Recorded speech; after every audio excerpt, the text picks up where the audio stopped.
Vamos lá, pessoal, vamos agora para o número 8, vídeo 8. No vídeo passado eu falei muito sobre algumas situações que não teve porrada, não teve iminência. Isso também vai aparecer em alguns vídeos, né? Mas vou voltar no passado, quando eu tinha a faixa dos 10 anos de idade, eu já fazia jiu-jitsu e tal, com o mestre Chico, e eu andava com meu pai. Então, vou te explicar mais algumas coisas do meu pai. Quando meu avô morreu, foi assassinado lá, nos primeiros vídeos, meu pai teve que morar sozinho numa pensão em Recife, dos 9 aos 14 anos.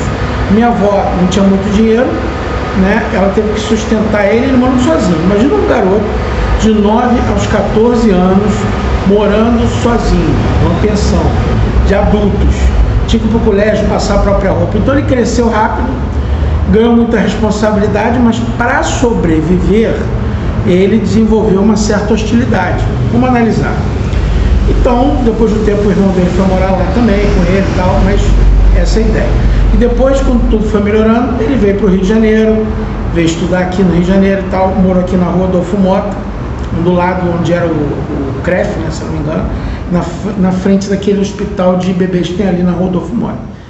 E meu pai conheceu minha mãe num baile, aquele negócio bem anos dourados, né? A família da minha mãe ficou meio assim de namorar a família do meu pai, porque pesquisaram, né? Porque não tinha internet, mas pesquisaram, e alguém sempre estava brigando, arrumando uma confusão. Minha avó era assim, meu pai era assim, meu tio que era mais tranquilo.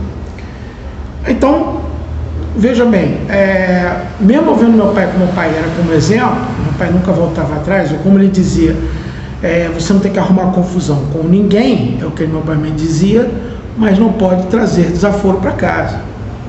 Então eu resolvia na rua. Só que eu vou contar aqui umas histórias com ele que eu vi, uma história que eu ouvi, que eu vi, que eu estava lá. Tinha uns 10 anos mais ou menos, a gente estava no churrasqueto Lareira, tem 2 aqui na Tijuca, um de frente para o outro, recomendo, principalmente o da direita, que está escrito bunda de fora, é esse mesmo. Tinha, na época, ele era balcão, né? Você comia o churrasqueto em balcão, ali, aqueles banquinhos. Estava com meu pai, apareceu uma mulher com uma filha, que era colega dele de faculdade, algum curso qualquer que ele fez. Aí, fulano, tudo bem e tal. Sei lá se meu pai tinha pego aquela mulher ou não tinha 10 anos. Nós estávamos conversando e a mulher com uma cara meio de assustada. Eu falei, não, esse homem está me perseguindo. Aí tinha um cara, tipo um morador de rua, todo fodido, perseguindo ele. Eu tô só olhando, né? Aí meu pai falou assim, esse aí? Meu pai pegou um cinzeiro que era de pedra, parecia, sabe, tipo um diamante, era verde, inclusive, eu lembro bem. O pai virou assim em cima do balcão, chegou perto do cara e pá! O cara abriu a cabeça do cara aqui, o cara saiu todo torto, caiu no chão, aí ele pegou, foi em cima do balcão, botou as cinzas de volta, continuou conversando comigo, ai, obrigado, não sei o que, aí não vai voltar não, fica tranquilo. O cara ficou lá no chão mesmo.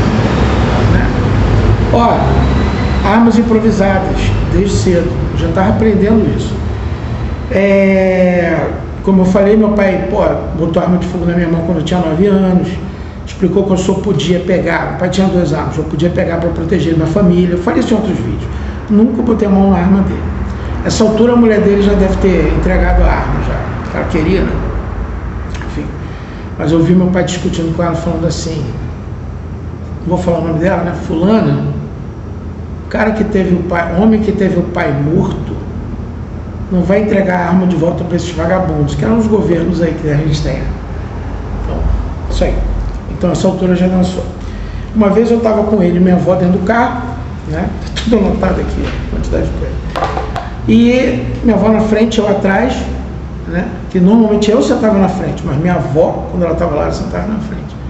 Cara, 2 situações, as 2 com minha avó e eu no banco de trás, exatamente iguais. Não sei qual foi a situação, porque eu tinha 10 anos, não entendia nada de trânsito. Meu pai parou um ônibus, aí ele pegou assim, salta aí, meu irmão, salta aí. Aí o cara não queria saltar, o pai foi lá dentro, pegou o cara, arrastou pro lado de fora, encheu o cara de porrada. Pino. Ela não dava nem delegacia, cara. Entrava, foi embora, acabou. Uma outra situação, na praia, mas eu estava levando minha avó para algum médico, alguma coisa, meu pai resolveu passar pela praia, uma Kombi estava fazendo qualquer outra coisa errada, e meu pai fechou a porta da Kombi, saiu com a chave de roda pro lado de fora, ei, quem é o primeiro que vai sair? Os caras, não, calma, não sei o que, quem é que vai sair primeiro? Porque ele fechou, impediu que eles saíssem. Eu comecei já a aprender estratégia, né? Aprender estratégia. Ninguém saiu. Né? A casa do meu pai, que meu pai comprou na ilha, uma das coisas que ele achava legal é porque ela tinha um quarto do pânico, tinha um telefone dentro, né? Quando tinha celular, né? Fone dentro, e todo o quarto era metalizado. Então meu pai tinha placas de metal, tá? Não dava para invadir, um monte de tranca. Então meu pai tinha essa visão de segurança, ele gostou disso. E quando eu já estava casado, uma vez meu pai me ligou de noite, ele falou: filho, olha só, fica calmo que já passou, mas deixa eu te contar uma história. O cara veio me perseguindo de carro, estava eu e ele, a mulher dele, papapá, de repente, quando eu parei o carro, o cara parou, saltou, a mulher dele estava com a chave de casa, ele foi meter a mão na chave, aí meu pai se meteu no meio, que isso? O cara puxou a arma e meteu na testa do meu pai e atirou. Só que meu pai fez o decaf, que ele aprendeu comigo. Aí meu pai, a arma não tinha mais projétil nenhum e o cara saiu correndo. Porque meu pai não tinha essa continuidade. Aí meu pai pensou, pô, agora eu morri. O cara vai voltar para dentro do carro. Nada, saiu. Bom, o que eu fiz? Avisei o que eles tinham que fazer, vai para o vizinho, eu tinha um vizinho amigo, não sai de lá. Liguei para a polícia militar e para a polícia civil, que não tem nada a ver com a investigação, mas liguei porque eu conhecia gente. 40 minutos depois eu estava na ilha, não chegou a polícia militar até hoje, apesar de ter sido recebido vários telefonemas, e a civil foi um aluno meu, depois foi conversar lá. Enfim, por que a polícia militar não aparece e você não pode contar com ela? Porque vagabundo, bandido, desvia a polícia militar, porque a gente tem um efetivo 1/4 do que seria necessário. Então entende, você pode confiar no trabalho da polícia, né, dentro do possível, que é um concurso público, qualquer maluco pode entrar, desde que estude, mas você tem que entender que na Constituição está escrito: segurança é uma responsabilidade do Estado e de todos.